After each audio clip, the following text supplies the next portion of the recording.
क्या हुआ? 13 को परीक्षा होने वाली है, तो बच्चे 2 तारीख को कॉल लिए कि हम लोग कम से कम आयोग को बोलना चाहिए कि क्या है। उस समय कुछ नहीं हुआ। 6 को बच्चे आए, पूरा पिट गए, उसके बाद भी आयोग कुछ नहीं। शाम को बताती है कि नॉर्मलाइजेशन नहीं होगा। पहली बार ऐसा हुआ है ऑफिशियली प्राइवेट शिक्षकों को बुला करके इन्वॉल्व करके और डिसीजन ली है आयोग ने, जो कि बिल्कुल नहीं होना चाहिए। स्टेक होल्डर हम विद्यार्थी हैं, अगर आपको बुलाना था तो प्रोफेसर बुलाते। 15 को शेड्यूल था, 15 नवंबर को कि छात्रों से संवाद होगा, लेकिन ऐसा नहीं हुआ। क्योंकि 4 दिन इनका पोर्टल इनका डिस्टर्ब रहा, जिसके कारण से लगभग 80,000 बच्चे वंचित रह गए फॉर्म भरने से।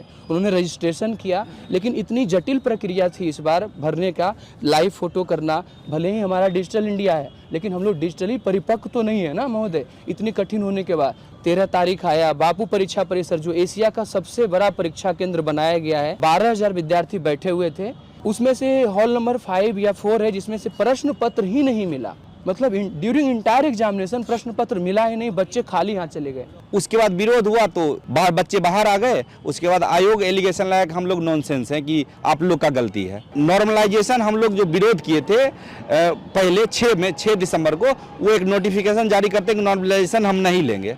जब 4 तारीख को एग्जाम लिए तो फिर एक शब्द ला दिए स्केलिंग, कि हम स्केलिंग लेंगे। स्केलिंग यूपीएससी के मेंस या ऑप्शनल जीएस सब्जेक्ट में लाया जाता है, और ये पीटी में ही ला रहे। यहाँ पे स्पष्ट लिखा हुआ है कि स्केलिंग जैसी कोई प्रक्रिया नहीं होगी। 13 को जो पेपर चल रहा था, 1 बजे पेपर बाहर आ गया। हालांकि 12:53 और 12:38 में ही पेपर घूम रहे थे, और ये ट्विटर पे आ गई। तो ये ट्विटर वाला प्रश्न पत्र जी ट्विटर पे ये बीच में आ रहा है। जी जी जी ट्विटर पे आ गया। उसके बाद फिर व्हाट्सएप पे भी आ गया। महोदय मैं वहाँ बोल रहा था ना कि कुछ को प्रश्न पत्र नहीं मिले, कुछ हाँ।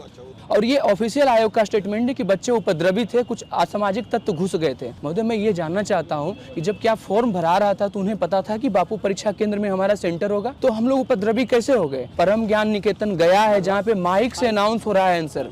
तो मतलब ये पूरा मजाक बना दिया है, इसको जोक बना दिया है। हम लोग तो री एग्जाम जा रहे थे और आयोग बोली कि नहीं, क्वेश्चन पेपर आउट नहीं हुआ, क्वेश्चन पेपर बाहर आए ही नहीं। 2 दिन बाद 4 लोगों को गिरफ्तार किया गया और उनके पास क्वेश्चन पेपर का बंडल मिला। अब सरकार क्या कर रही है? अब सरकार कुछ भी नहीं कर रही। बापू परीक्षा परिसर में एग्जामिनेशन हो रहा था, उससे पहले ही वहाँ पे सेंट्रल सुपरिटेंडेंट का मृत्यु हो जाती है, और वो संदेहात्मक है हमारे लिए।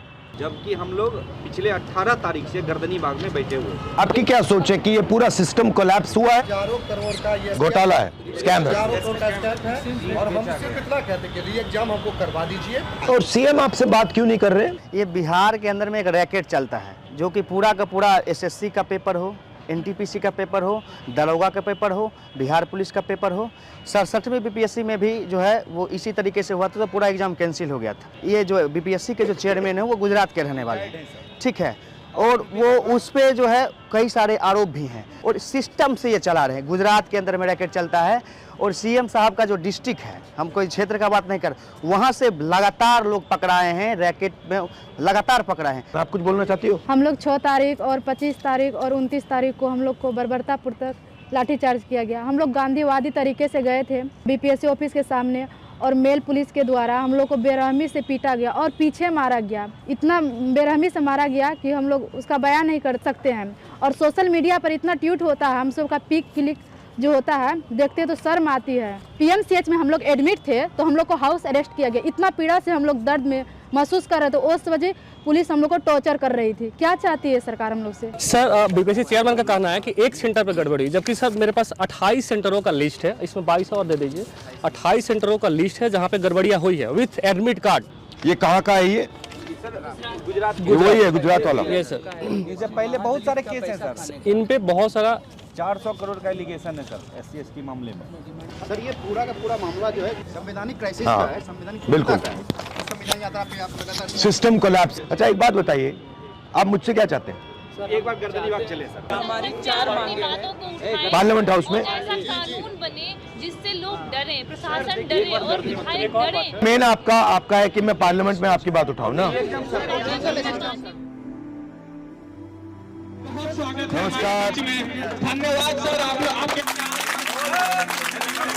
तो सर एक स्टूडेंट के लिए टीचर नहीं आएगा तो कौन आएगा। भारत हमारा लोकतांत्रिक देश है सर, और हम लोग सर गांधीवाद में विश्वास करते हैं सर, इसीलिए हम लोगों ने सर सत्याग्रह शुरू किया। वरना सर छात्रों का सत्याग्रह नहीं होता सर, आंदोलन और क्रांति होती है सर। और हम लोगों ने अपने मुद्दे भी रखे सर, प्रोटेस्ट नहीं रिक्वेस्ट। हमने कहा सर व्यवधान नहीं समाधान और विवाद नहीं संवाद।